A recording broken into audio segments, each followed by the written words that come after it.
adventure, an adventure on its own. All the people are gonna come, 'cause it's time for PeaCreaLive. Mr. Big and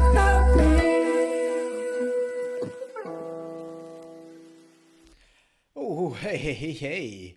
Hello. Hello, Welcome. hello. Welcome to another episode of PeaCreaLive, Peaceful Creativity Live, where Dave and Arno, two coaches in the world, trying to make the world a better place. In a world, two Yeah, coaches trying to make it a better place. Mexican Armada. alone against against the deadly virus, Alone against the virus. But all over the and world, they're they're about about to to get get. physical. We got to work on our preview. Yeah, hey, we're two coaches. We are trying to find a way to just, hey, keep connected with everybody during social distancing. Offer the things that are working for us, the things that we're working on, the things we're working on with our clients to help us all navigate these crazy times and build a better future that we know is possible coming out of these times. That's what we're doing here with the show. That's why we're here. So thanks so much for being here. Thanks so much for watching. Really appreciate you. And Arno, why don't you tell a little bit about today's topic there? Yeah. So first, I need to say thanks to Diane, who actually provided the topic of today, because we were not sure what we were going to talk about today, because we do a show most weekdays. And we've been doing it since Tuesday, and tomorrow there is a show as well. But today we were not too sure what we're going to talk about, and Diane just stepped up and said, guys, how to get physical? I want to get physical. So we're like, what?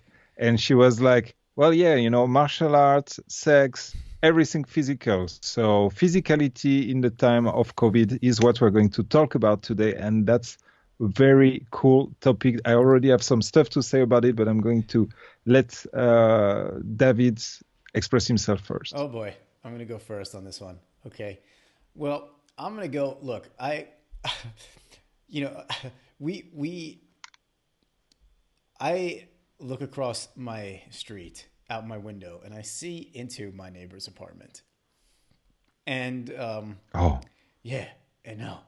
And he can see into our apartment.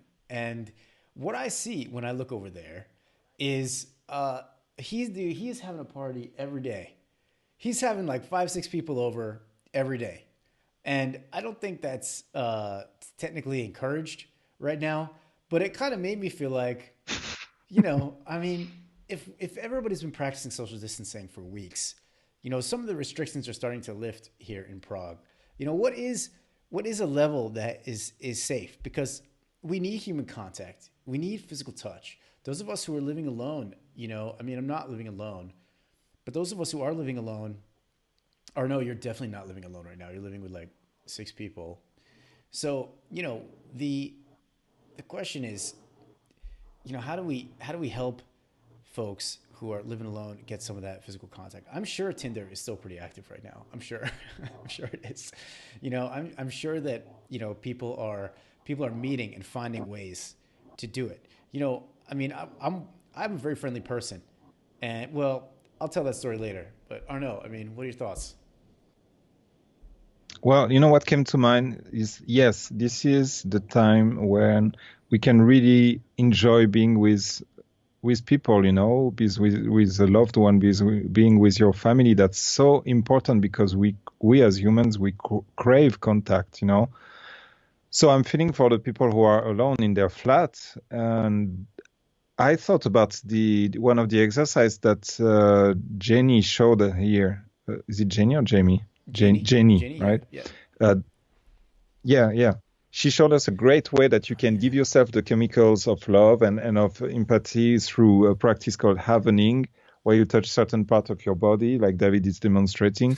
And I was blown away by the effect. I mean, for me, my God, I do it once and I literally feel it immediately. Like, there is no warm up period. I just do this and I feel, wow, calmer, and it's like someone was with me and telling me it's okay. So that's definitely something that can be of help for people. So maybe you can, if you go to the YouTube channel of Real Evolution, this episode is there. I think it's called 6 minutes to find peace of mind, or go back to calm, or something like that. Yeah. So yeah, that's what came into my mind right away when we were talking about people who are alone. Yeah, that's great. Self touch. Self touch. You got the touch. I think, you know, there's there's there's Chris, there's a really, really great spiritual teacher who I like a lot. His name is Chris Bale. And he talks about all the time to find yourself through your body. He talks about how you can actually, um, you can actually really heal yourself and your emotional system going through your body, because your body is where it shows you where your tension is. Your body shows you what emotions you're having. And of course, this plays right into the work we do, Arno, on emotional processing. So one of the things he says all the time is put your hands on yourself. Put your hands on yourself where you hurt, where you're tense. We do it reflexively when we're hurt. We do it reflexively if our shoulder is tense, we'll massage it. But he's really like, Yeah. put your hands on yourself with love and send love through your hands into yourself. Like melt yourself with your own hands, and take your time to do it. Move slowly. In one of our in one of the intention circles that we do here in Prague, the live ones, I don't know if you were at this one, Arno, but we did an exercise where we found, this is an exercise that comes from Tantra, we found a tension spot in our body, and we put our hand there and just held it for a while and just sent love. And then we gently rubbed it and stroked it, and one of the guys there, his name is Eric, he was working on his throat and just gently like stroking his throat, rubbing his throat, touching his throat. And he said that the very next day, he was able to have a difficult conversation with somebody that he was procrastinating on, that he couldn't have. It like opened his ability to speak. And he also said it also opened him to an opportunity to move. He's moved countries shortly after that. He said that helped him. So put your hands on yourself. I mean, we can get to some ideas for getting physical with other people during social distancing, but start by getting your hands on yourself. Touch yourself way more than normal. And it doesn't have to be like, it doesn't have to be, sexual all the time, but it can be. But it can be. Interestingly enough, I was right before this when I got onto YouTube to prep the live stream. I saw a video from that London Reel, that guy who interviews many other people on his podcast, interviews famous people, and he interviewed this Taoist master, this Taoist chi master named I think Mantak Chai. Maybe you've heard of him, but the video was how to masturbate. So I don't know what he was saying in that video, but I'm sure it was about how to masturbate to move energy through your body. To like, it's about, it's not just for some orgasmic release.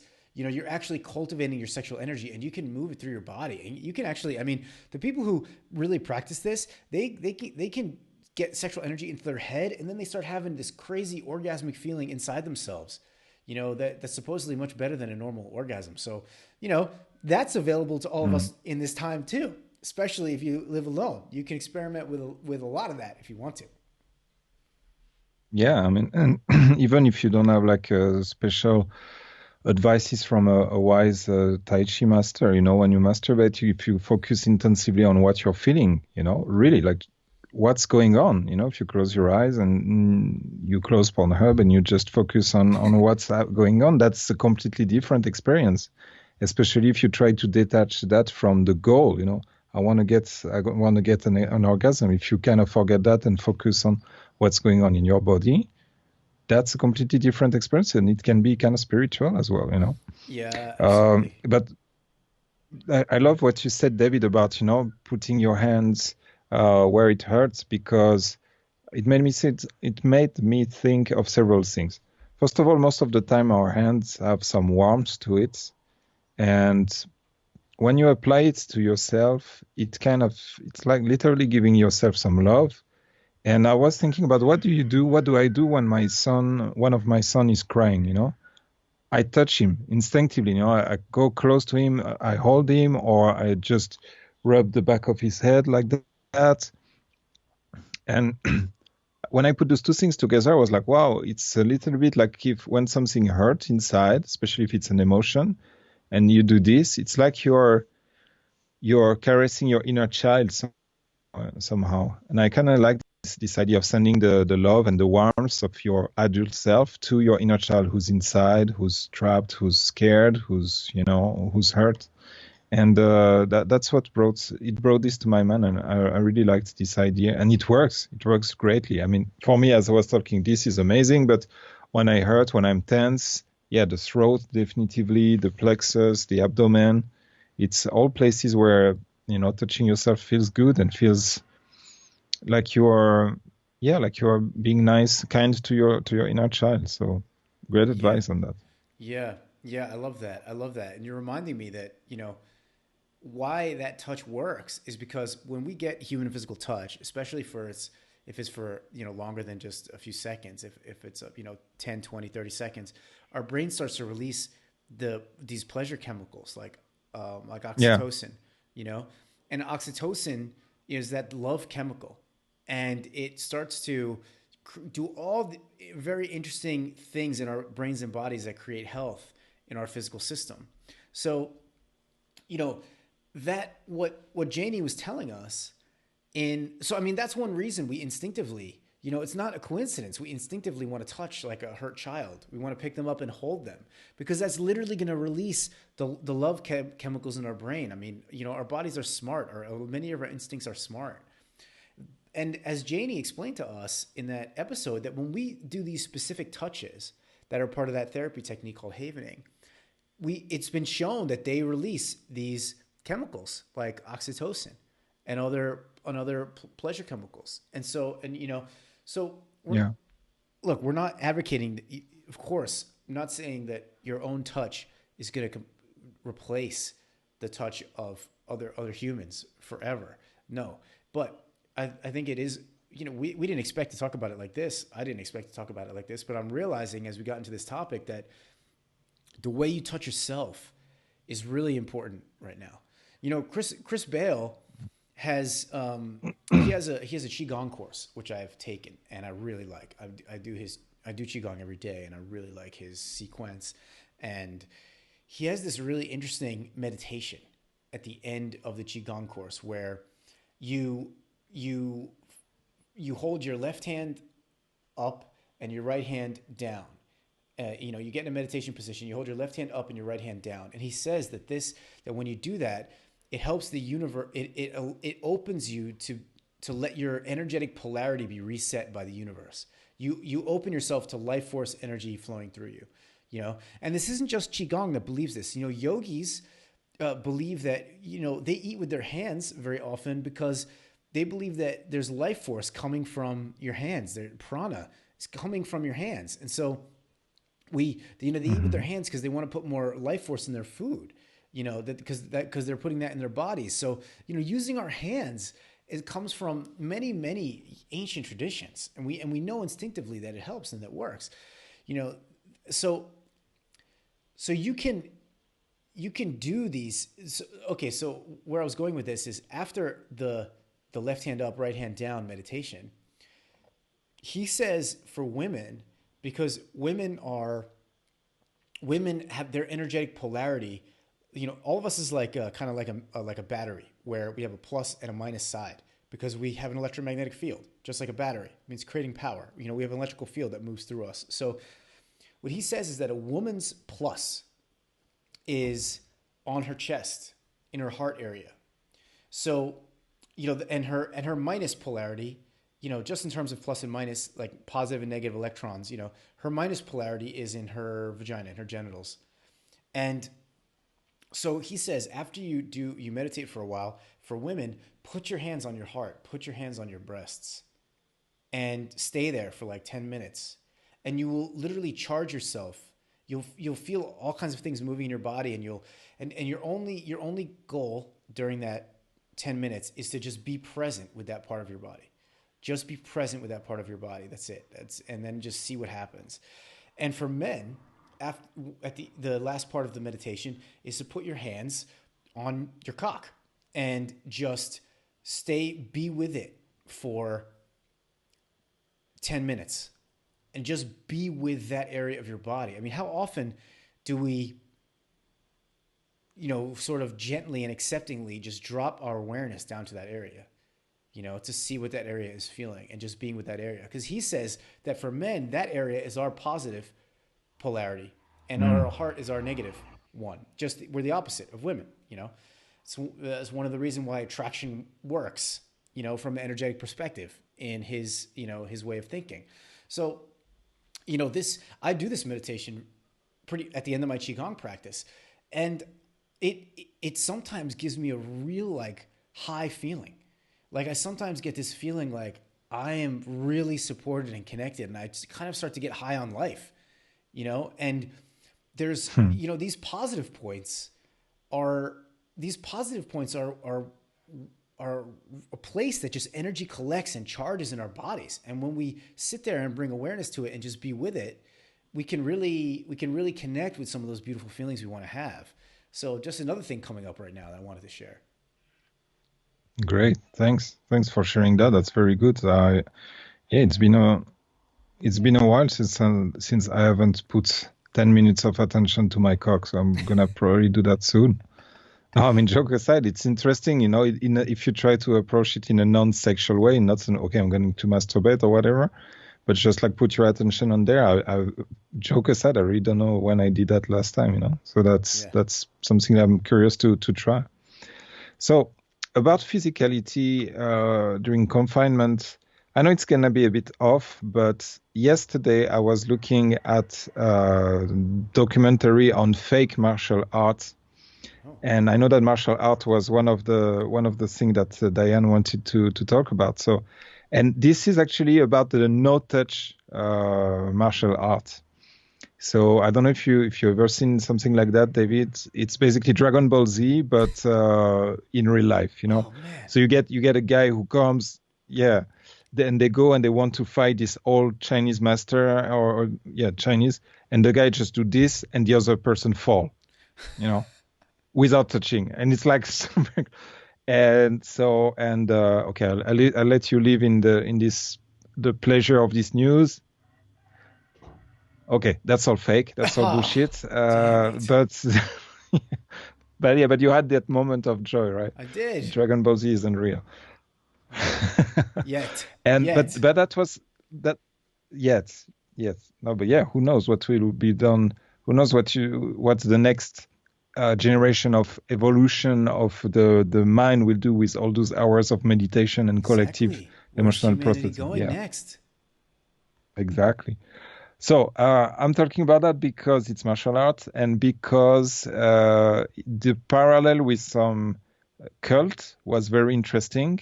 Like they say that the teacher who teach these kind of things, they are kind of delusional and they believe their stuff. But what about all the students, who go there and who actually fall when their master does this, Yeah. And he was saying, this guy was saying that it's like in cult and in some televangelism things, when you see, I take the devil out of you and the person fall like that. It's like that there's this group energy that's circulating and people kind of pump themselves up to believe it so much so that it become true. And and then there is another part of the documentary that maybe I won't go into because that's kind of okay. No, fuck it. That's about martial art. Let's just hang on there for a second, because I mean that's just an astounding thing to look at. If you don't believe that this televangelist is taking the devil out of somebody, right? If you don't believe that's actually happening, then what is happening? Because that person just collapsed on the ground. That person their eyes rolled in the back of their head and they, just collapsed on the ground. And maybe most of those people are fake, like they're plants, like they're actors or whatever. But I don't think that's the case. And it sounds like in that documentary, all the students who were like part, in this cult, like fake martial art were We're not actors. So just this is really interesting idea for this time. Think about how like look how much the group mentality can influence someone that they actually throw themselves on the ground. They actually collapse. They actually Yeah, because it's true for them. It is so becomes true true for for them. them. Yeah. I mean, essentially, it sounds like they hypnotize themselves almost. They end up hypnotizing Yeah. themselves. Where when someone's under hypnosis and they're just so suggestible that they're willing to, they're in that hypnotic part of their brain that is just absorbs only and doesn't filter. And so someone tells them to act like a chicken or whatever, and they do it. So it sounds like this part of themselves has been accessed. And you know what that brings up for me is, you know, how easy it is for us to get group hypnotized. And during this Mhm. time where there's all this mass fear, mass hysteria, there's all these crazy news, there's all these crazy stories about is this true or not? Where did COVID come from or not? Who's responsible? Who isn't? You know, is this part of like some plan or is it not? Is it whatever all these crazy theories that are circulating right now. So I mean, and the chances are not all of them are crazy. The chances are that one or two of them is probably true. But so this the fact that that's happening, it's just like how easy it would be, no matter what side of the debate you're on, no matter what type of story you take on, how easy it is to kind of hypnotize yourself into believing so much that that's true. You know, to the Mm. point where you're going to take actions and make decisions so much based on that truth. But how do you know? How do you know you're not just picking up that group energy, getting into that group hysteria like these people we see on televangelists and in this martial arts documentary that literally Yeah. throw themselves to the ground over Yeah. this taking on these ideas. I mean, this is crazy. This is important to think about right now, I think. Yeah, and this is connected to one of the things Chris was talking about yesterday. Our guest of yesterday's show, Chris Hardy, was talking about how all the information we can we there is so much information of them, fake news, real news, nobody knows, and in the end that you can build a case for anything. You can build a case for one way or it's complete opposite, and you will have stats, you will have experts telling you that it's true. And the connection I see between what you just said of, we're putting ourselves into this group mentality is that Facebook and our news sources are putting ourselves in that as well because of their algorithm. The more you click once on something on a certain subject, and then you will get more of it, and it becomes your reality. So then, if your news source tells you that, okay, what to say without polarizing our millions of viewers? Okay, that vaccines are dangerous. You click on that and you see one article. So then you keep seeing more and more articles, and maybe you see promotion to groups that promote these ideas. So you get into this group and you start to talk with these people, and then there's this group mentality that David just talked about, plus this news that kept coming on your feed because of the algorithm. And then boom, there you go. You believe in whatever you put your finger into, whether it's related to vaccine, whether it's related to COVID, whether to 5G, to Bill Gates is a lizard demon or I don't know what. You can. This is dangerous. This Yeah. is important that each of us realize that there is this group mentality and there is this algorithm that's manipulating us, in a certain way. Yeah, great point, Arno. So Great point. yeah. You're also, you're frozen. We're having a tech problem right now. You're frozen, but all your voice came through perfectly. I suggest maybe you just, But am I good frozen or bad frozen? oh no, it's kind of a sexy Is it a good frozen. You picture have of me? like, yeah, you have like bedroom eyes and, your Okay. mouth is kind of pursed almost. Your lips are almost in like a little bit duck, you know, duck lips. Oh, And you got, it's you know just, what it makes me want to do when you tell me like things like that, David? I want to get physical. oh, get physical during social distancing. Let's get physical. Well, I think you should. I think you should maybe leave the call and come back, and maybe we'll have your video back. I Yeah. think you should leave. Okay. Let me just try and cut my video and put it back on to see if it solves. Okay. What? But what you're saying is And, extremely important. Well, now you are this. Now you are. We have the Skype ghost. Oh, hey, it worked. Great job. You're oh, back. really? So, Okay. what you're saying is super important because I think this has really clarified something for me. A lot of the things we think are true might just simply be because of the group field we're participating in. You know, and the group field of consciousness is clearly having an effect on these people that you see collapse in front of a fake martial arts master. So take stock for yourself right now. What is the group field you might be in? And are you absorbing the truth of that field? Are you clicking on something on Facebook and just getting constantly reinforced with that same thing? I think that's a very, very good. Google will also, change your search results based on Yes. what cookies you have, what websites you visited in the past. So it's it's a tricky world out there to try to get the information because these sites are constantly trying to give you more of what they think you already want because they want you to click things. So this is a good time to reevaluate that for all of us. Now, I will say that there is we should have a whole separate separate episode on how you identify the truth, because I think it's a really important Yeah. topic. But your heart, deep down, you have a part of you that can sense the truth. And most of what we think isn't the truth. Most of the thoughts I have, they're not true. They're my brain giving a reflex. And it's just having a reflex and it's coming up with a thought based on its interpretation. It's very limited and unique perception of reality based on all my history and past events. It's not truth with a capital T. I don't know if we could ever get to real truth with a capital T, except when we have some type of ecstatic spiritual experience, which I've had. You feel like you're starting to feel the truth with a capital T.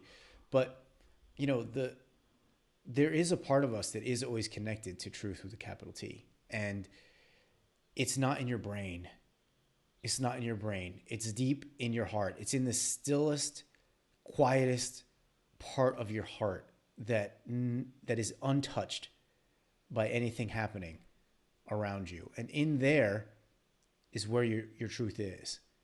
And most of the time when I go to that place, my heart doesn't tell me to listen to any of this stuff I'm hearing, any theory I'm hearing from any direction, even the ones that I think are true. My heart doesn't tell me, the ones that I think are true, my heart doesn't tell me to listen to those. My heart tells me in each moment, get back in the moment. Do what feels right to you right now. Do what feels love to you right now. And step by step, Mm. you'll go where you need to go. So this is, all of us, that's where our truth sensor is. It's deep in that still part of us. I love that it can also reflect, the theme of today's, get physical. It's probably not what the way Diane was thinking, like was bringing it up, but get physical, get into your heart and into your own heart to find your truth, to find what you really want to do, to find. We had an episode, I think, regarding taking decision when you don't have all the information, and that the heart is a great source for to help you make decisions. Making decision in an uncertain time. So get physical in that way. Go back to. So we talked about touching yourself, but go back into your heart as well to make decisions and see how it works. Do you want to add something on that, David, or because I have something else to talk about regarding physicality? No, let's move on. Let's talk about the next topic. I think, yeah.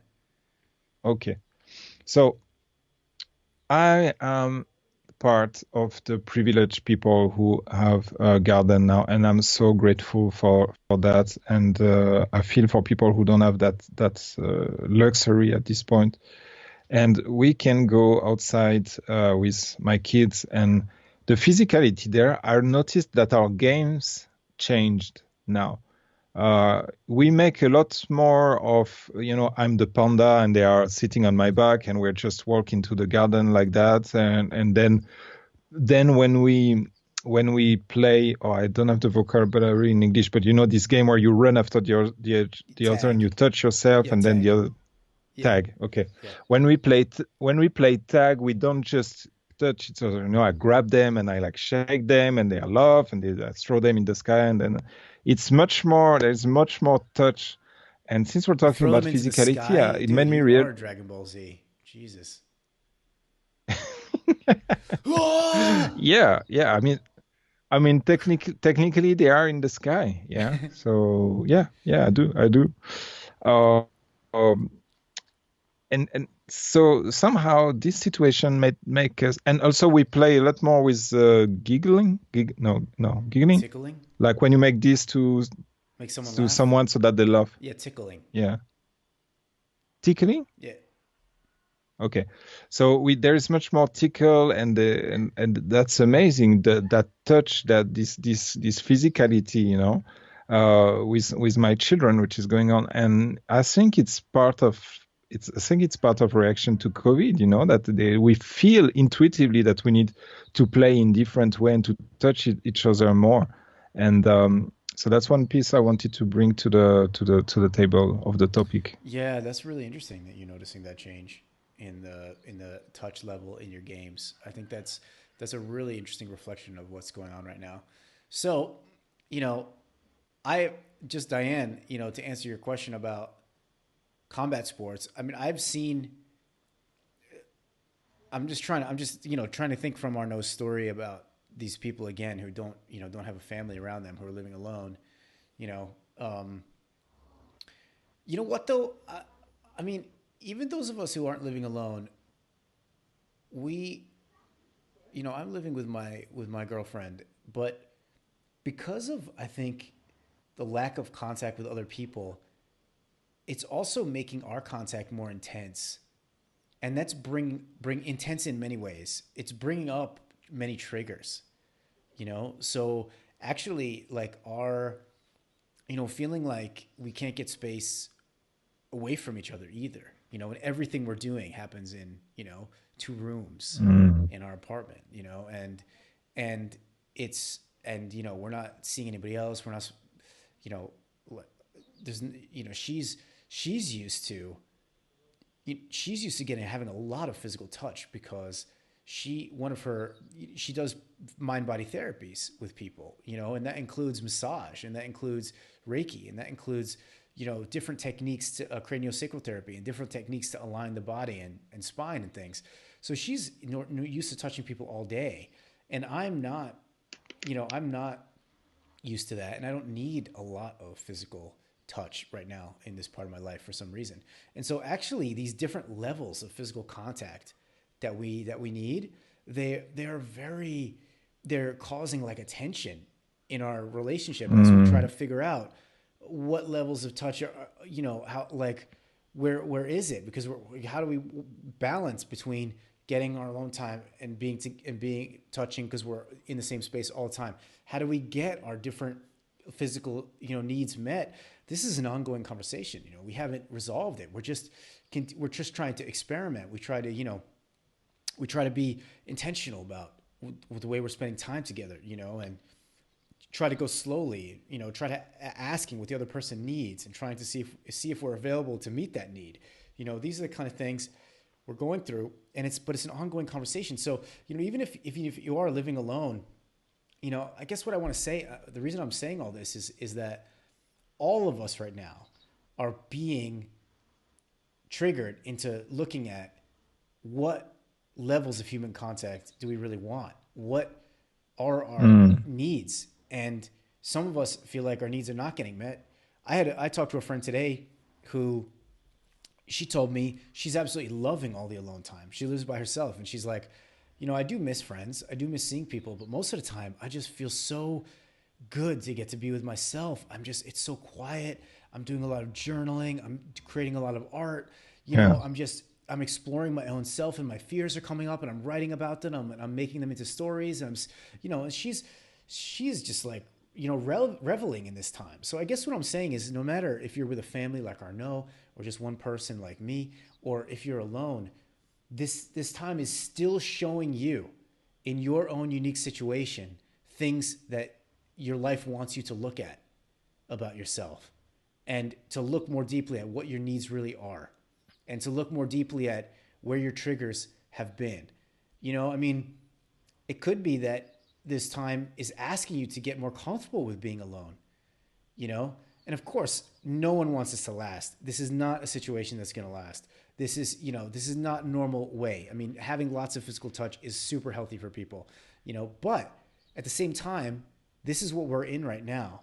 So what is it asking you to look at for yourself? That's just one way to see this. Mm. And I think one thing that stands out of what you just said is that there are challenges in every situation.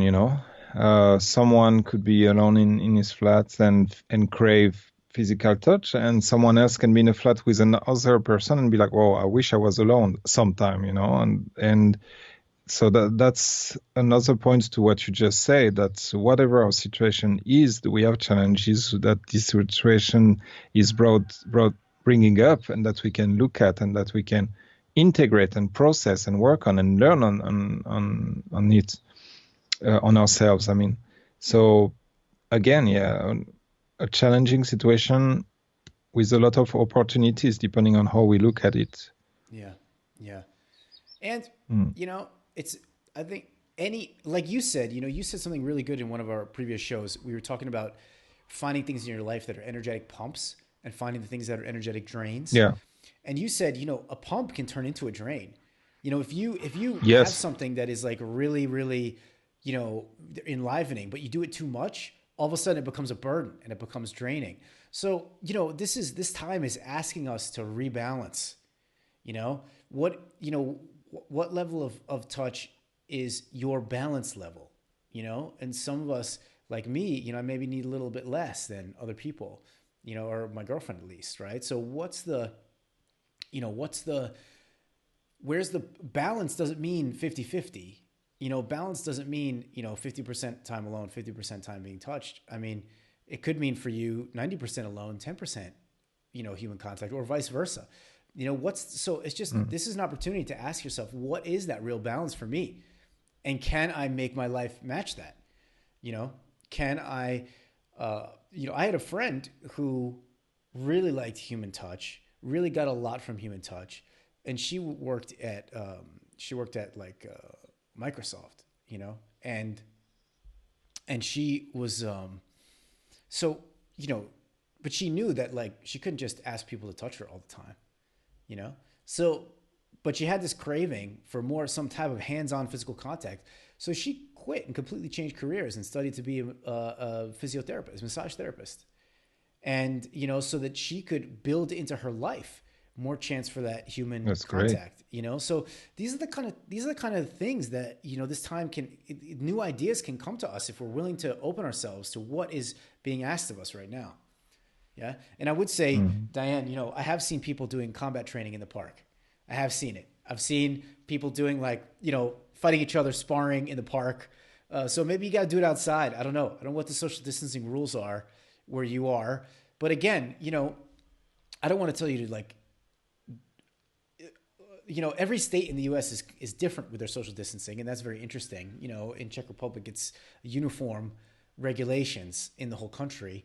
Of course, I mean, Czech Republic's like the size of a state, but the point is that you get to decide what your level of social distancing is, what your level is that you really want to do. My neighbor is having people over every day. That's what feels right to him, obviously. You have to feel, again, what's right for you, and trust that what your heart tells you about your truth is actually in the highest good for yourself and others. What that silent place in your heart tells you about your truth is connected to the universe. It's not a coincidence that silent, still place in your heart is giving you that deep, loving impulse to do whatever it is that deep, loving impulse is for you. That's a part of your route to harmony. That's part of your route to being in harmony with the rest of us.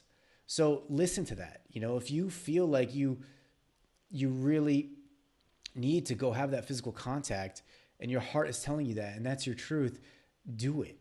It's the fear that stops us. The fear of like, well, what if I get sick? What if I become a carrier? What if I'm, not doing my part? If you have those types of thoughts, you have to find out, are those thoughts coming from your brain, from your fear thinking, from the mass group, hysteria group that your brain might be picking up? Or is it coming from your heart? And I don't know the answer. Only you know the answer. Your heart could also be telling you to stay home, because it wants you to look at something deeper at home.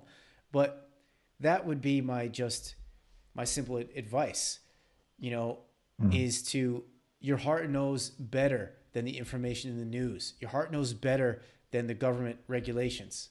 Do the thing that is the loving thing. What do you think about that, Arno?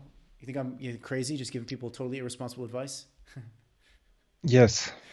Okay. Yes. I believe in being responsible within community, and I think that it's a dangerous advice to follow your heart despite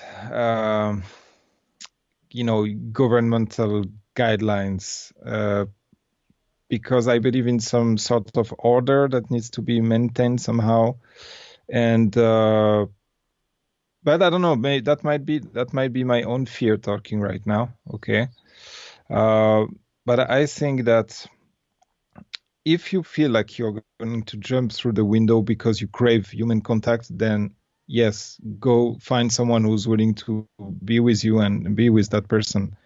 But if it's just, don't treat breaking the law, or not the law, but the regulation as something that has no concept. No, fuck, I'm not putting the right words. If you feel, actually, yeah, no, I kind of agree with you. If you feel in your heart that's what you really need to do in order to live your life or you be fulfilled and be happy, then find someone who needs also this physical contact and go meet that person.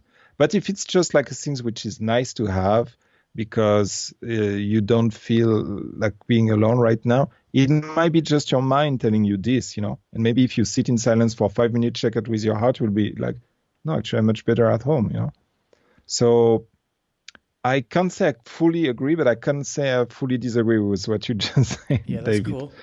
I appreciate your grounded approach and an alternative viewpoint. I appreciate that. I think that's important for us to have and for people to hear. I guess kind of what it sounds like you're saying is, that notice if your craving for physical contact is escaping something, like you're just escaping the uncomfortable feeling of being alone. You're just like you're just saying like, oh, I wish I had some physical contact now, because maybe these feelings of unease are coming up in your body, and so you're going to try to escape that and avoid that by going to be with someone else. Versus, and that's an approach I think we would both say, don't try to escape what you're feeling. Sit with your feelings, be with your feelings, find out what's really going on. And then, but alternatively, it sounds like what you're saying is, if your heart's, greatest excitement, it just feels like so fulfilling and joyful to go have contact with another person, let that be your guide, and you're also saying, I think, do it responsibly, do it with the community in mind, there are risks associated with it, right now. So know those risks, and as you encounter the decision. Yeah, I think that's perfectly fair. And I would tell people to follow that.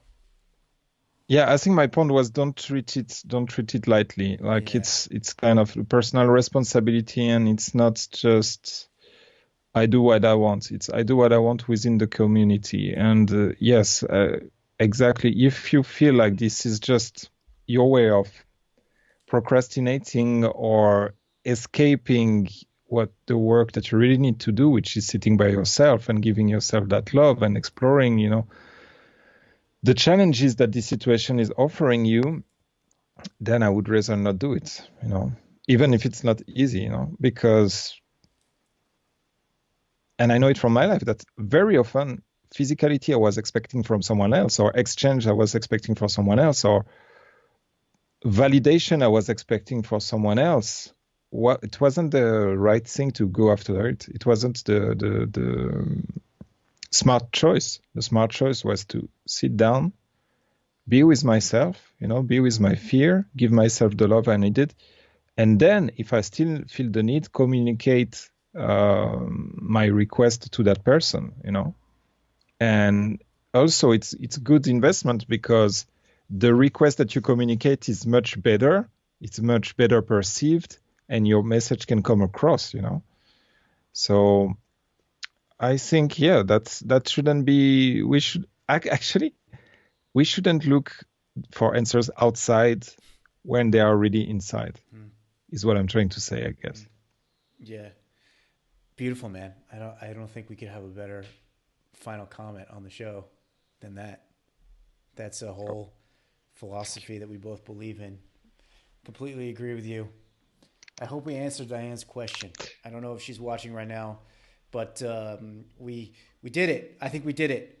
Getting physical during social distancing. Yeah. We did it from a few different angles, starting with the self, your self-touch, moving into groupthink, moving into actually making the decision to go be with other people.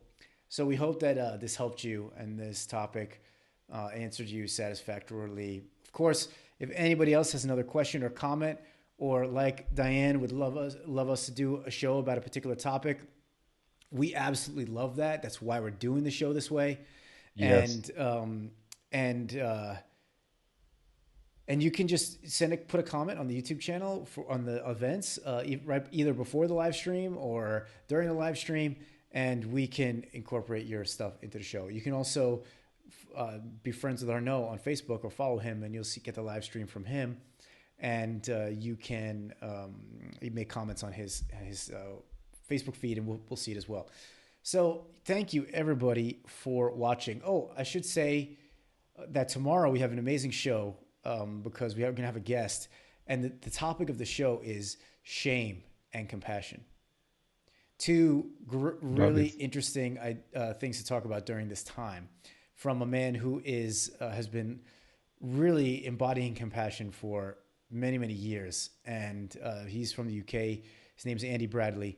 He's coming on the show tomorrow, and it's going to be a really fun time. So to make sure you don't miss that, subscribe to this channel, Relovution, and you'll get notified when we go live, or follow Arno CZ, and we'll make sure you get that stuff. Yeah, Arno, final words for our audience before we go to our epic outro. Yeah, so you can also subscribe to peacefulcreativity.com/live, or go to relovution.co, and you'll also be notified. Plus, you'll get a whole bunch of crazily good, bonuses on how to find your peace of mind, on how to deal with your ego. You have a great ego checklist, right? On Relovution, ego or not the ego checklist. Ego integration checklist. Yeah, how to work with your ego. Yeah. This is awesome. So don't forget to do that, guys. And thank you for watching. We're having a blast being there every day, except Monday. Most weekdays, actually, is the way we put it now.